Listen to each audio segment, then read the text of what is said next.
The Law School Admission Council has been sued. The organization that runs the LSAT, the Credential Assembly Service, and the entire law school application system is now facing a federal class action antitrust lawsuit. And it's not about whether the LSAT's fair or about logic games or about admission standards. It's about who controls the only gateway into law school. Because the allegation here is pretty simple. The system that law school applicants are forced to use is structured in a way that keeps prices high, shuts out competition, and puts the entire cost of applying on applicants, even though law schools are the ones using the system. That's what's being alleged, and that's what's being challenged. And if this case survives, it could force real changes to how law school admissions works. So today I want to walk you through what's actually going on here, because once you understand how this system is set up, it changes how you see the entire process. Now let's talk about what the LSAC actually does. It is a nonprofit membership organization that's been around since the late 1940s, and more than 200 law schools in the US and Canada are members. And LSAC controls three things that matter a lot if you're applying to law school: the LSAT, the Credential Assembly Service, aka CAS, and the centralized platform law schools use to receive and process applications. From the outside, this looks pretty reasonable. You've got one login, one place for transcripts, one place for rec letters, and one system schools can rely on. And from an administrative perspective, it's pretty efficient. There's no argument there. But most applicants aren't mad that it's centralized. But what matters is how the system is paid for and who actually controls it. Now, here is the core allegation in the lawsuit, and this is the part that makes people stop and go, wait, what? Because law schools do not pay to use the application platform. They get a fully integrated, fully built admission system with document management, communications tools, reporting dashboards, without paying any of the licensing or usage fees that you would expect in a normal software market. So where does the money come from? It comes from you, the applicant. According to the complaint, applicant fees are the only fees paid by anybody for the entire law school application platform. Well, let me say this plainly. Applicants fund the system, but law schools control the system, and applicants are not allowed to use anything else. That is the structure being challenged here. It's all about incentives. Now, if you've already applied to law school, you already know how the fees feel. You pay upfront just to open your application file, and then you pay again for every school you apply to. And then most schools charge their own application fees on top of all that. If you apply to a normal number of schools, not even an extreme number, you could easily spend over $1,000 before you get a single decision back. And of course, none of this is refundable. But the lawsuit isn't saying that high fees are automatically illegal. What it's saying is that mandatory, unavoidable fees imposed through a system controlled by the same institutions that benefit from it may violate federal antitrust law. And that is a very different argument. So why does antitrust law even come into this? It's meant to stop two things that matter here. The first is price fixing, the other is monopolies. Now, price fixing doesn't mean that people are sitting around in a room plotting. It can happen when institutions coordinate through a central system to impose uniform prices that consumers cannot avoid. Monopoly law looks at control, who owns the market, and whether competitors are effectively shut out. And this lawsuit says both are happening here. And here's the detail that most applicants never realize. LSAC is not some neutral third party. It's not a government agency. It's a membership organization governed by law schools themselves. Now, according to the complaint, everyone on the board works for a member law school. So the same institutions that require applicants to use this system are also involved in governing the system, including how it operates and how it's priced. Now, here's the easiest way to think about this. Imagine that every major employer required job applicants to apply through one platform. Applicants pay per submission, and the platform is governed by the companies doing the hiring. Even if it's efficient, that's not a competitive market. And that's what this lawsuit is asking courts to look at. And here's why closed markets matter. In a normal competitive market, providers compete on price, on experience, and on innovation. But here, every law school uses the same platform with the same structure, the same per school fees, and there are no alternatives. And when there's no competition, there is no pressure to improve or to lower costs. That's why applicants don't ask, which schools am I competitive for? They ask, how many schools can I afford to apply to? And that question alone tells you that something is off. Access to legal education shouldn't come down to how many fees you can pay. Now, there's one important thing to say here. This is not the only way admission systems can work. Undergraduate admissions uses centralized platforms where schools pay to participate. And business schools use decentralized systems. Some charge modest fees, some waive them entirely. And even law schools sometimes waive their own application fees. But almost none waive the platform fees because every member law school requires applicants to use the same system. There is no alternative. And that exclusivity is what turns a centralized system into a closed one. Now, to be fair, centralization does have its benefits. It reduces administrative chaos. It standardizes records. It helps schools compare applicants efficiently, and it can reduce fraud and verification issues. And even if this lawsuit succeeds, change wouldn't automatically mean lower costs overnight. If costs shift to the law schools, schools might pass those costs back to applicants in other ways, like higher school-specific fees, new admin charges, things like that. So I'm not saying this is a simple good guys versus bad guys story. It's a question about the costs and how power are structured and who bears the burden. So this lawsuit right now is procedurally at an early but important stage. LSAC has almost certainly filed a motion to dismiss. And even if we assume everything the plaintiffs are saying is true for now, the question is, does this lawsuit legally hold together? A lot of class actions end right there. And if this case is dismissed, the system will stay exactly the same.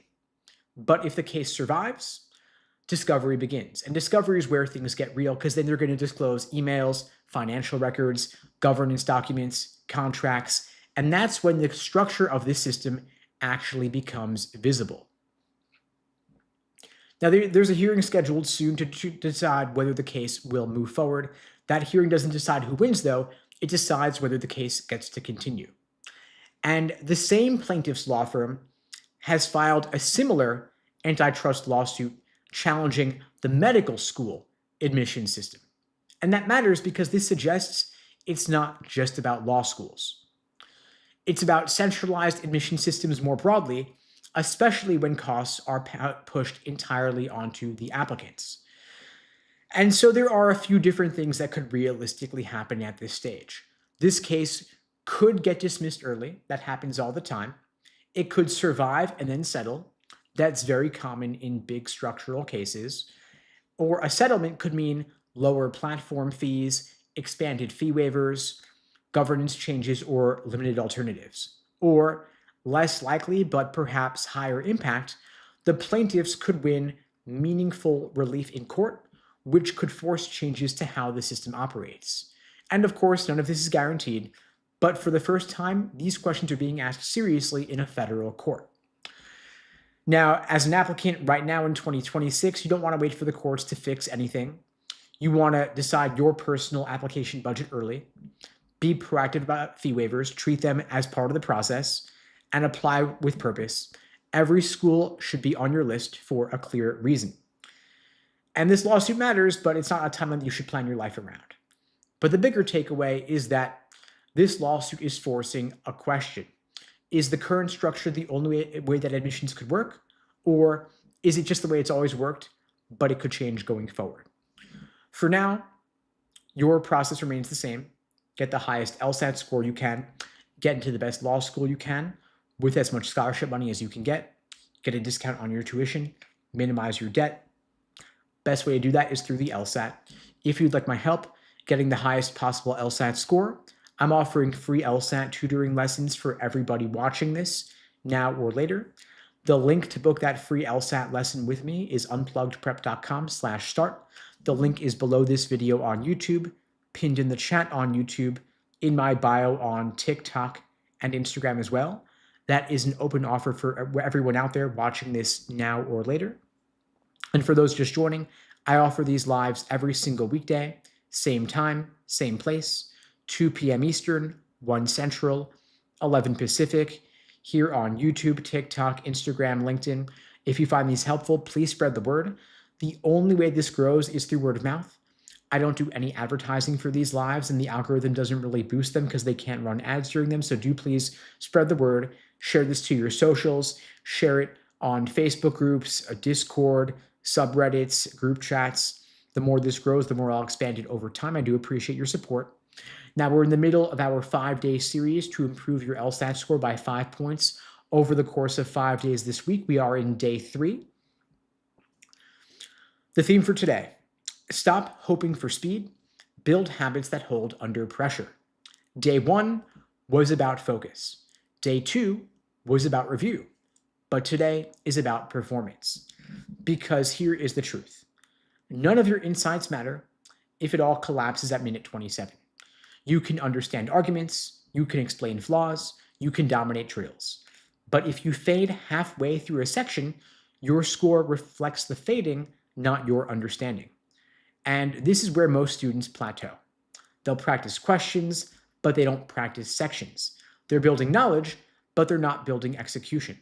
Today, we fix that. The first principle I want to share: speed is a byproduct of clarity. You don't get faster by trying to go fast. You get faster by recognizing structure quickly, making cleaner decisions, avoiding time traps, and letting go of questions at the right moment.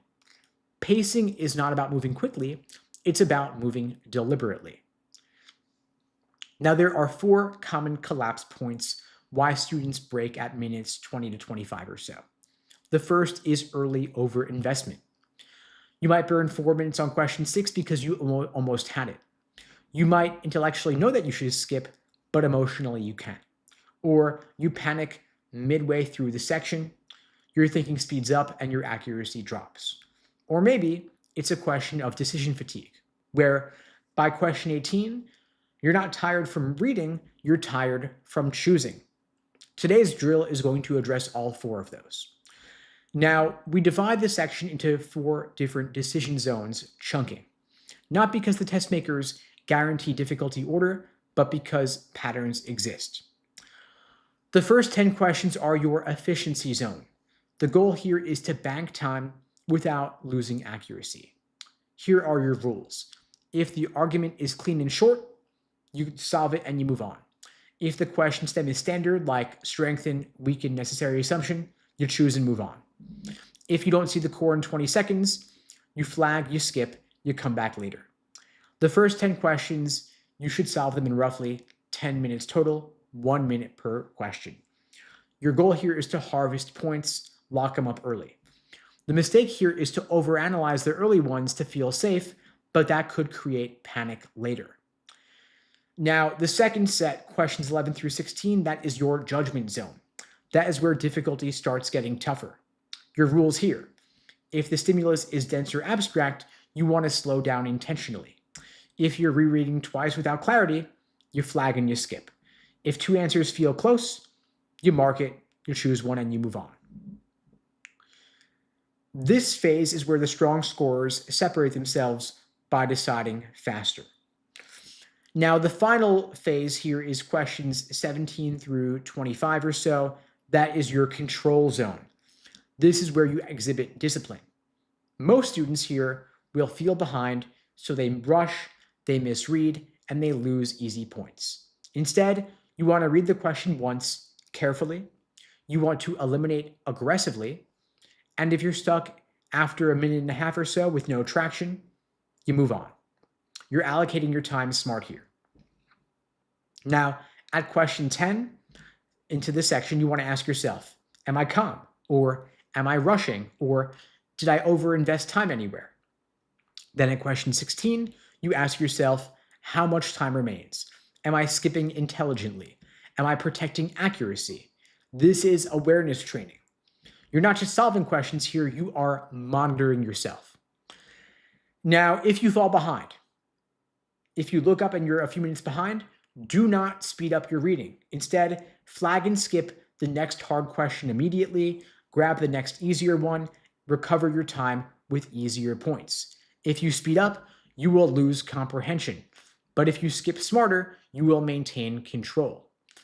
Now, if you're currently scoring in the 150s, focus on just finishing the section. Build your stamina first, attempt every single question. If you are in the 160s, start skipping intentionally, focus on accuracy over completing the section. But if you're in the 170s, you want to be ruthless. If it looks tough, if it's ugly, just leave it. Return later with fresh eyes. Your level determines your pacing priority. So your drill for today, solve a full logical reasoning section, set the timer for 35 minutes, and use that chunking structure. First 10 questions in 10 minutes, slow down on the middle range, prioritize the hard ones later in the section, slow down there. During the section, you do a quick mental check at question number 10 and question number 16. Practice disciplined, smart skipping. Then, after you complete the section, write down, where did you lose time? Did you skip early enough? Did you panic at any point? How many questions did you guess on blindly versus strategically? Then you calculate the number you attempted, the number you got correct, your raw score, and your time remaining, if any. Your goal here is to diagnose your behavior. Now, most students act like question solvers, but high scorers engage in smart section strategy, managing their time. You want to think in terms of your energy allocation, your opportunity cost. You want to protect your accuracy, and you want to recover if you're falling behind. You don't want to get emotional here. It's all about strategy. Now, your real goal for today is not just one 35-minute block. You want to build up your stamina. You want to practice smart self-monitoring, noticing where you're falling behind, and if you get stressed. Your speed will improve naturally once you improve your decision-making ability. Now, if you've been avoiding full sections because they felt intimidating, that is exactly why you need them. Your drills will build your knowledge, but full sections will build up your performance, and the LSAT rewards your execution. So do the section, track your behavior, refine the plan, and repeat. And if you want my help getting a smarter section solving strategy, putting together a comprehensive LSAT study plan, that is exactly what we do at LSAT Unplugged in our coaching programs. We give you private coaching, one-on-one. We give you small group sessions 4 nights a week for community building. We give you a comprehensive on-demand course and a custom study plan laying out exactly what to do every single day from now till the test. If you'd like my help putting together that plan of attack, I'm offering free LSAT tutoring lessons for everybody watching this now or later. The link to book that free tutoring lesson with me is unpluggedprep.com/start. The link is below this video on YouTube, pinned in the chat on YouTube, in my bio on TikTok and Instagram as well. That is an open offer for everyone watching this now and later. Happy to meet with you personally and help you put together your LSAT action plan whenever you're taking it, whether it's April, June, August, or beyond. I'm happy to help. Now, as you may have heard, there is this phenomenon of LSAT score inflation these days. LSAT scores are rising. Law school is getting more competitive. And so if you're applying to law school this cycle, I want you to hear this clearly. The middle is disappearing. And if you don't understand what that means, you could misjudge your leverage, especially on scholarships, because most applicants are still using an outdated framework. They're thinking to themselves, am I above median or below median? And that's a decent starting point, but in a cycle like this one, it's not enough. The better way to think about this is that this cycle is not just competitive, it's crowded in the exact score bands that matter most. High 160s, low 170s, right around the medians at a lot of top schools. And when more people are clustered in the same band, the admissions game changes because schools are managing a math problem. They have fixed class sizes, fixed scholarship budgets, and fixed medians they want to protect. So when the band is crowded, the middle gets squeezed. And by middle, I mean the people who are technically competitive but not clearly separated. People who used to be seen as strong but now get seen as being one of many. And being one of many is the fastest way to lose scholarship leverage. Imagine a school where the median's around a 169 or a 170. And in an easier year, a 170 might feel like a strong score. Above median, easy admit, and you might expect strong money. But in a more competitive cycle, that same 170 could affect you differently. Not because a 170 suddenly became a bad score, but because there are more 170s competing for the same dollars. So scholarships tighten when the crowd gets more competitive. The law school can say to you that we like you, but we also have 10 other people with basically the same numbers. And if you have the same profile in a pile of applicants, the law school doesn't need to stretch financially to get you. In other words, in a crowded cycle, being in range of the median is not a plan. That means you are in the densest part of the pool, and the goal is to separate yourself. You want to be either above the median, above the scholarship cutoff, or above the crowd, because admissions will only negotiate with outliers. They don't negotiate if you're in the middle of the pile. Now, here's the part that people hate to hear. In a crowded band, 2 to 4 more points on your LSAT can matter more than you think because it changes your category. 2 to 4 points can move you from being competitive to a must-have, to being admitted with money, to getting some money, to getting serious money, or from being waitlisted to getting a clean offer. That's why this cycle punishes good enough. Now, I'm going to give you a clean decision framework. Stop asking, is my score good? Instead ask, is my score clearly separated from the median at my target schools? Not at or around, but is it separated from the median? Because if you are right on the median, or maybe 1 point above it, you might get in, but your scholarship leverage would be weaker than you think because you're in that crowded band. The next step is to build your separation map. Pick 8 to 12 law schools and write down 3 things: their recent LSAT median, your current LSAT score, and the gap between your score and their median. Then for each school, label it green if you're clearly above their median, yellow if you're at their median or barely above it, or red, you are below their median. Now, in a more crowded cycle like this one, if you're yellow, at or barely above their median, that behaves more like red, where you're below the median when it comes to scholarships, meaning you could still get in, but you're less likely to get scholarship money. Then step 3, you want to decide if retaking the LSAT is a leverage play. Most people retake the LSAT for the wrong reason. They retake because they're mad, or because they feel like they should, or because Reddit told them to. The correct reason to retake this cycle is to get yourself out of the crowded band, to separate yourself. So you want to ask yourself, is your timed LSAT practice test average higher than your official score by at least a couple points? Do you know why you underperformed?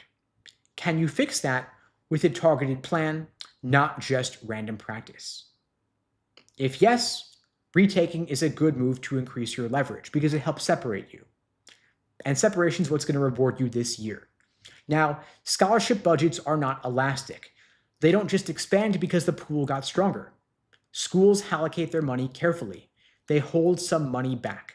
They wait to see who else is going to come along to help them manage their yield. Then they use scholarships to shape the class. And so in a crowded cycle, you should expect more wait lists, longer decision timelines, smaller initial offers that require negotiation to increase the scholarship money that you could get, and more emphasis on competing offers. In a crowded year, the way you negotiate is by producing a competing offer to give your dream school a reason to invest in you. If you can't produce that competing offer, you've got less leverage than you think. So remember that this cycle rewards separating yourself. Are you clearly positioned to differentiate yourself, or are you inside the middle of the densest part of the pool? Because if you're inside the dense part, you're competing against many people with the same numerical profile for a fixed number of scholarship offers. But if you can get a few more points and move yourself out of that crowd, that is a category shift that will give you real scholarship leverage. And if you'd like my help getting 2 to 4 more points on your LSAT, getting a higher score on a retake or for your first take, if you want to get that scholarship money, separate yourself from the pack, I'm offering free LSAT tutoring lessons for everybody watching this now or later. The link to book that free lesson with me is unpluggedprep.com/start. The link is below the video on YouTube, pinned in the chat on YouTube, in my bio on TikTok and Instagram as well. Open offer for everyone watching this now and later. Julian, glad it's helping. Feel free to book the call with me. Tamara, feel free to book the call with me as well. I'm happy to help you out. I do see some questions coming in here. I'll get to as many as I can. Keep them coming. I see Lakshmi's asking about the pricing for our LSAT coaching program. So we customize every single program for the individual student. It's not a one-size-fits-all. We look at your current LSAT score, your goal score, and your time frame. Then we craft a program to get you from here to there over that time period. And so if you want my help crafting a more personalized program to support you in reaching your goal by your target test date, I'm happy to discuss it with you.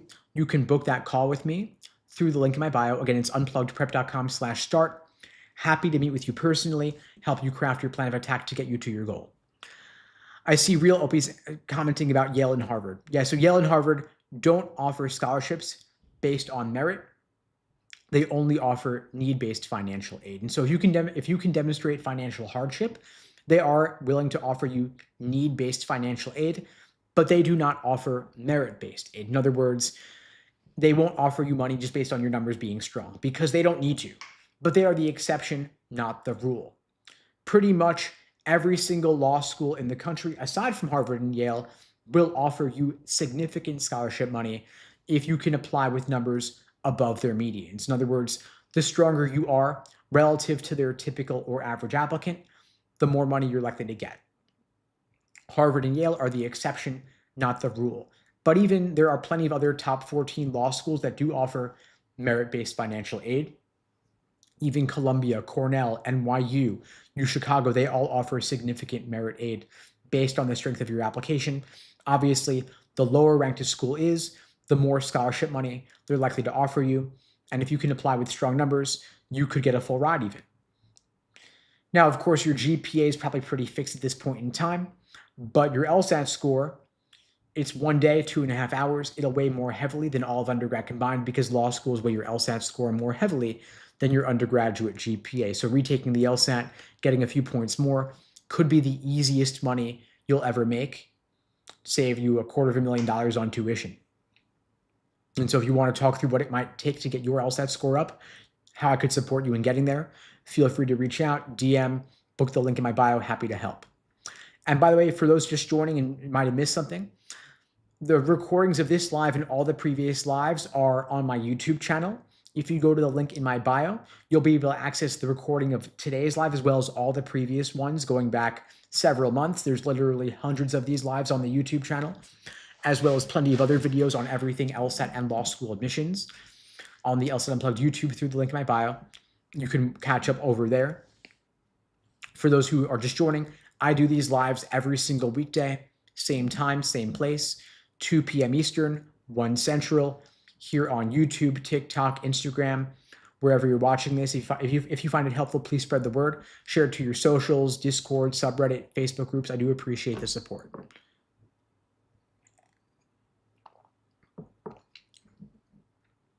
Now, for those who haven't heard, the remote LSAT's ending in August of this year. And most people are thinking to themselves, oh, this means I have to go to a test center. Will the LSAT change? Is it about cheating? If so, you're asking the wrong question.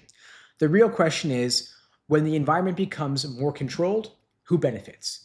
And the answer is people who trained for that environment. Because the scary part isn't taking the LSAT in person. The scary part is what in-person exposes. When you take the LSAT remotely, it let you take it in the perfect chair with perfect lighting, perfect environment, with your own keyboard, but taking it in person at a testing center removes that bubble of security. It exposes your timing, your endurance, and your recovery speed.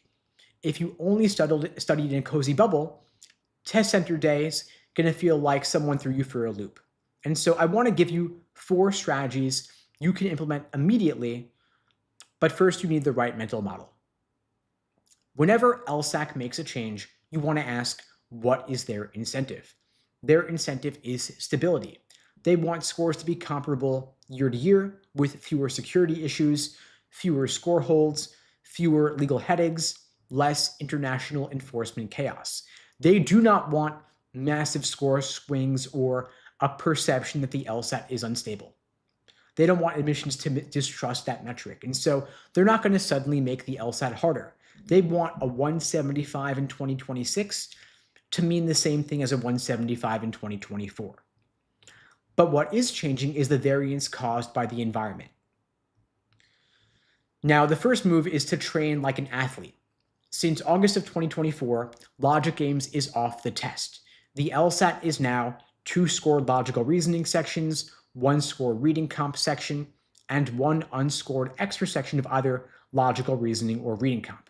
That means that logical reasoning is 2/3 of your score. And you got to train for endurance. It's not just doing 10 questions, reviewing casually by looking at the answer key, feeling productive, then doing the same thing over and over again. Test is going to feel different. It's going to be like you did 1 logical reasoning section that felt fun, a reading comp section that drained you, then 1 more logical reasoning section that feels a bit off. And that second logical reasoning section is where endurance separates people. So I want you to stop measuring your progress by the number of questions you completed. Instead, start measuring how many times did I correctly predict why 4 answers were wrong. So I want you to run 2 logical reasoning sections back to back 3 times a week. That means you're doing 35 minutes of logical reasoning, a short break, 2 more sections of 35-minute logical reasoning. You're teaching your brain, oh, we're doing this again? Fine, that's okay, I can handle it. Then you build a real error log, not just saying to yourself, I misread, because that tells you nothing. You want to tag every single question that you miss precisely. Did you misidentify the conclusion? Did you fail to articulate the gap? Did you fall for attempting wrong answer? Did you misread the task? Did you prephrase vaguely, not precisely? Do this for 2 weeks straight, and you will realize something empowering. You have 2 repeating patterns. You've got to name the pattern, fix the pattern, and then your score increases. That is athletic training. Then your second move is to master the core and the task. Instead of solving the question, you solve 2 things in order. First, the core of the argument. What are they trying to prove? Why do they think that? And what is the gap? Then you solve for the task. What are they asking you to do? Is it strengthen, weaken, necessary assumption, or flaw? Most students jump straight to the task. They see strengthen and start checking the answers. But instead, I want you to look at the argument and analyze that. What's the conclusion? What's the evidence? What must be true for that leap to work? And what does the question want me to do to solve that leap? Then the answers become predictable. For necessary assumption, negate the answers. When you negate it, does the argument collapse? For a strengthen question, fill in the gap or eliminate alternate causes. For a weaken question, introduce alternate causes or show evidence doesn't support the conclusion. Think of logical reasoning like a faulty bridge. Evidence on one side, conclusion on the other. The assumption is the missing plank in the bridge. Strengthen adds a plank, weaken removes one. Necessary assumption identifies the plank that must exist.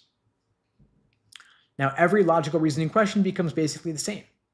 And because you now get 2 scored logical reasoning sections, this skill compounds quickly. You also want to be ready for the test center experience. In August, it's no longer at home. The room at Prometric might be a bit cold, a bit noisy, a bit uncomfortable, and that's fine if you trained for it, but you've got to stop studying exclusively in perfect conditions. You got to be ready for anything.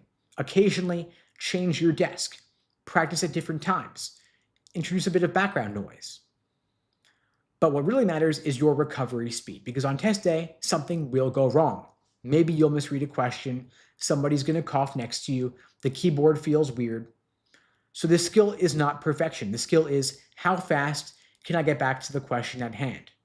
If you recover slow, you'll lose minutes. If you recover fast, you can get a higher score. So get ready for test day, 3 sections back to back, logical reasoning, reading comp, and logical reasoning in any order, 2 minutes max between sections, and 1 annoyance that throws you off.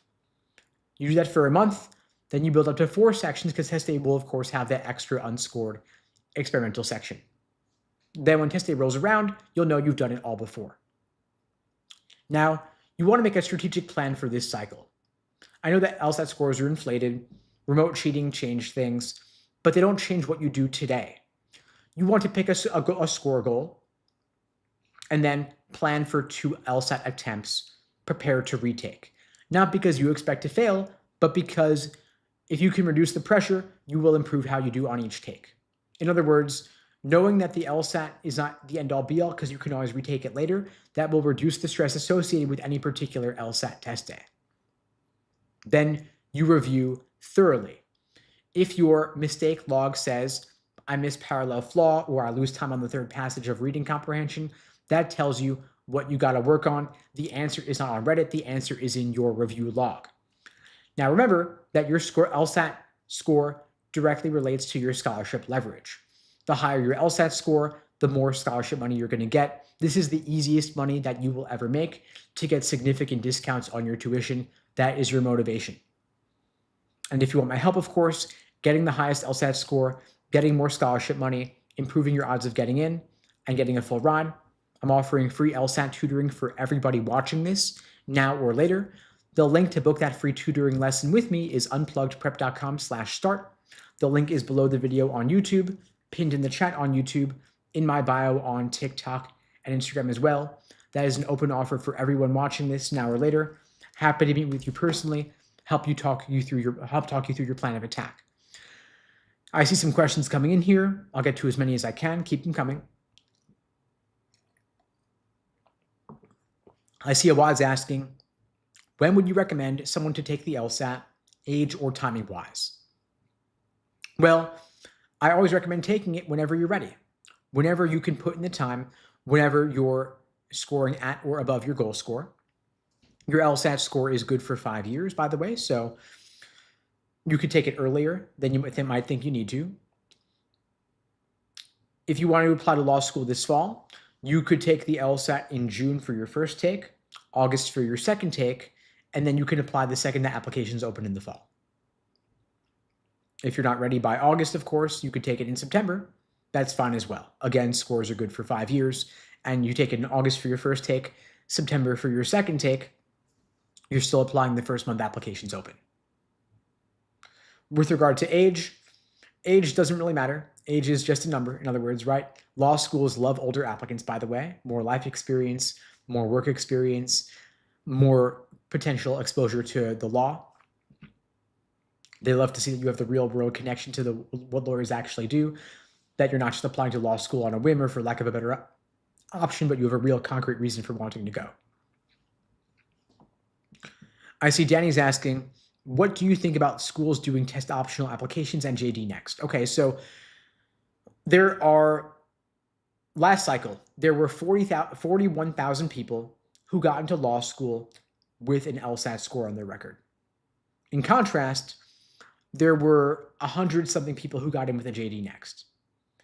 So JD Next gets a lot of headlines, but law schools aren't really using it very much. Very few people get in with a JD Next compared to the LSAT.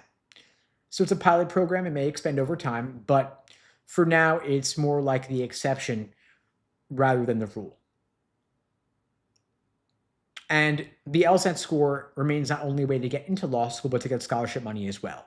If you apply without an LSAT score, then you are not helping law schools raise their standing in the US News rankings.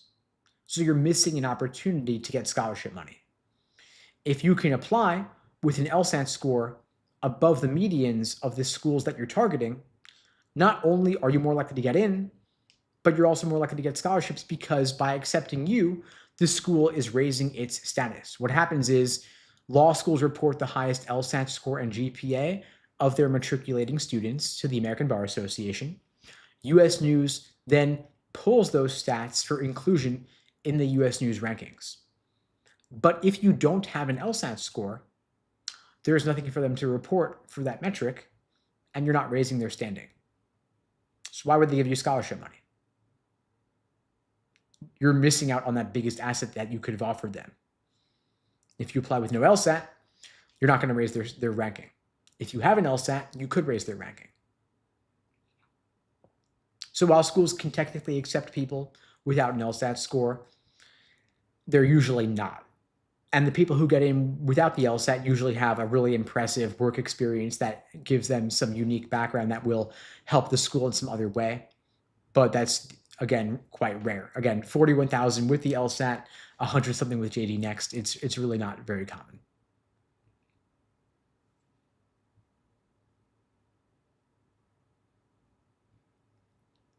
Just scanning through here for other questions. Please keep them coming. Happy to help.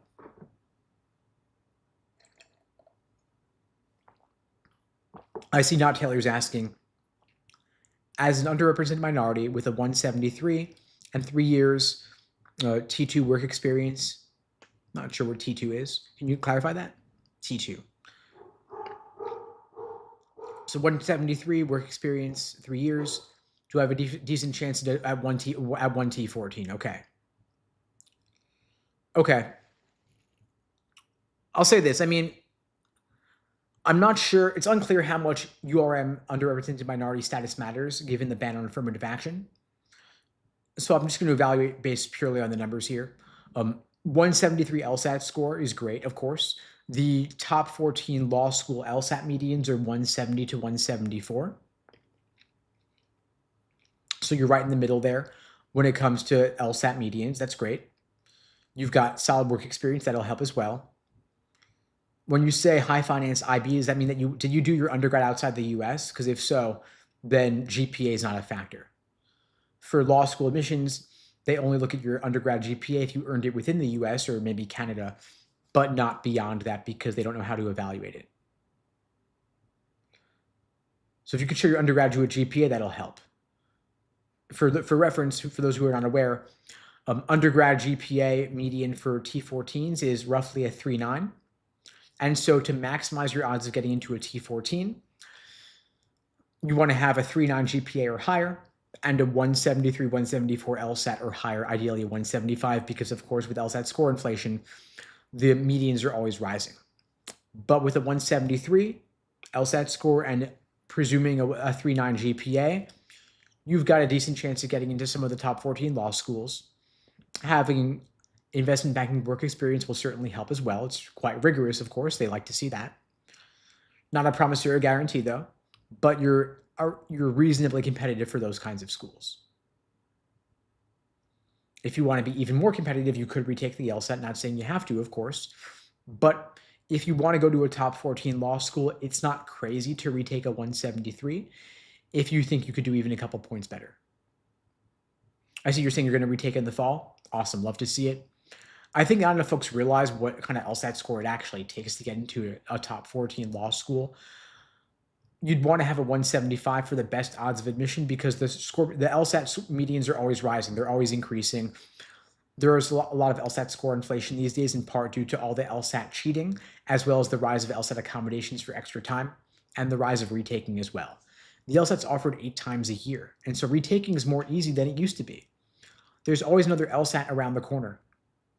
For example, coming up this year, we've got April, June, August, September, October, and November. The LSAT's being offered 4 consecutive months this fall. So a lot of people are going to retake because they could retake just another month from now, another month from a given test date. If you do better, great. If not, no big deal, because law schools do not average multiple scores. They only take the highest, and so there's not really any downside to retaking. If you do better, great. If not, no big deal. I see Duncan's asking, should I wait for my score to come back or continue to study in case I'll do a retake? So I'm guessing you took the February LSAT, scores come back in 1 week, and so you're wondering, should you study over the next week or not? I mean, the prudent thing to do, the safer course of action would be to study so that you don't lose out on that week of studying. If you think there is a decent chance that you're going to want to retake, study now, benefit from the work you could be doing over the course of this next week. The April LSAT is coming up pretty fast, less than 2 months from now, roughly 7 weeks or so, I think. And so 1 week is 1/7 of the remaining study time. It's a pretty significant percentage. I would take advantage of it, unless you were scoring at or above your goal score going into February, in which case maybe you're not going to retake. But if you're even asking the question if retaking has been on your mind, that's probably a signal that there's a good chance you're going to want to retake. And so I would just bank on that. If you think you could have done better than the way it felt on February's test, then retaking is probably a good move. And again, what's the downside? You do better, great. If not, no big deal. I see Easy's asking, what can I do if I'm far away from a testing center? So I guess you're asking about the upcoming ban on remote testing starting in August. For those who are not aware, LSAC is banning remote testing for almost everybody, starting with the August LSAT due to all the LSAT cheating that's been happening over the past couple of years since the LSAT went remote. And so the last chances to take the LSAT remotely are going to be April and June of this year. Starting August, it's in person for everybody, unless you have unique medical accommodations that require testing remotely, or it would cause undue hardship to have to go in person to a testing center. And so if you are really far from an in-person center, LSAC might allow you to take it remotely. I would contact them to ask about it if you're talking about August or beyond. If you're taking the LSAT in April or June, of course, you could just take it remotely and that's fine. But starting August, you're going to need special permission for the remote testing. But do keep in mind that if you take it remotely, you may be under additional scrutiny because of the cheating that's been happening, and that might cause a delay for you getting your score back. Not saying it's fair, but that is a necessary step for LSAC to clamp down on the cheating to prevent it, to maintain the integrity of the test. I see Alpha's asking about a 3.6 GPA. Okay, so if you have a 3.6 undergraduate GPA, I guess the question is, are you competitive for UT Austin? I mean, it depends. Every law school has a different LSAT median and a different GPA median. There's about 200 ABA-approved law schools. For any one of those schools, you can look up their American Bar Association 509 reports, and you'll be able to see to what extent you are competitive relative to their numbers. Now, a 3.6 GPA is, of course, decent, but just as there's LSAT score inflation, there's also GPA inflation. So a 3.6 might be below the median for a lot of law schools when it comes to undergraduate GPA, but you can, of course, balance that out with a higher LSAT score. So I can't chance anybody based solely on a GPA because the LSAT is the #1 factor in admissions. And so if that's a big question mark, then we don't know how competitive you're going to be until we have an official LSAT score on file. Once you have that, you can then look up your numbers. And basically, if you're below on the GPA metric, you're going to want to be above on the LSAT metric in order to compensate for it. But the good news is that LSAT weighs more heavily than undergraduate GPA. And so you've still got plenty of room to improve your competitiveness by getting a higher LSAT score. If you want to talk through what it would take to get that higher LSAT score to improve your odds, I'm offering free LSAT tutoring for everybody watching this now or later. Happy to meet with you personally, help you talk through your plan of attack to get you the increased LSAT score between now and your target test date. Edwin's asking, how do people even cheat on this test? So many eyes watching, why risk that? Yeah, of course, it's not a smart move, but people have been doing it, and they have been getting away with it up till now, but I would expect this is probably the worst time ever to cheat on the LSAT because of all the additional scrutiny. I'm not going to go into too much detail here for security reasons, but the two big ways that people have been cheating are, #1, hiring proxy test takers to take the LSAT for them. Basically, the cheater installs software on your computer. They take the LSAT for you remotely, and to LSAC and Prometric, it looks like you're the one taking it when you're not. The second way is that these cheating organizations hack Prometric and they steal unreleased LSAC content. They sell it online because LSAC unfortunately reuses undisclosed exam questions. And so basically they give some questions in January, They give them again February, give them again April, and of course the reuse of the exams that have been leaked allows folks to study the unreleased content and study for it and know the answers going in. LSAC, of course, is installing new software to prevent this. They're introducing a new user interface on the LSAT, which will make it harder to cheat and steal the content. And of course, they're additionally going in person as well for almost everybody, which will reduce the incidence of the cheating. So of course, don't do it. And of course, I'm not personally going to take the LSAT for you. The best way to get a higher score is just to study better, study more, take it more seriously, and then you can legitimately raise your score. And if you ever get caught cheating, of course, then you will likely never become an attorney. Poses a serious ethics issue when going before the bar. Don't take the risk. Not worth it. There are plenty of ways to study legitimately and improve your score. The LSAT is just a test of pattern recognition. And so if you can build the skills, if you can understand the tricks and traps of the test, you can improve your score significantly. And there's plenty of time to do so. If you're applying to law school this fall, you've got roughly 6 months, 6.5 months till applications open. You could take the LSAT in April, June, or August coming up and apply the second applications open in the fall. Well worth doing. More scholarship money available when you apply early, more seats open when you apply early. Plenty of time to get a top score between now and then. If you want my help, I'm offering free LSAT tutoring lessons to everybody watching this. You could book the call with me through the link in my bio. At LSAT Unplugged, we offer private one-on-one coaching, on-demand video courses, small group coaching sessions, and custom study plans as well. I'm happy to help you out. I'll be back tomorrow, same time, same place, 2 p.m. Eastern, 1 Central, 11 Pacific, here on YouTube, TikTok, Instagram, LinkedIn, wherever you're watching this. In the meantime, I wish you all the best and take care. Thanks for joining.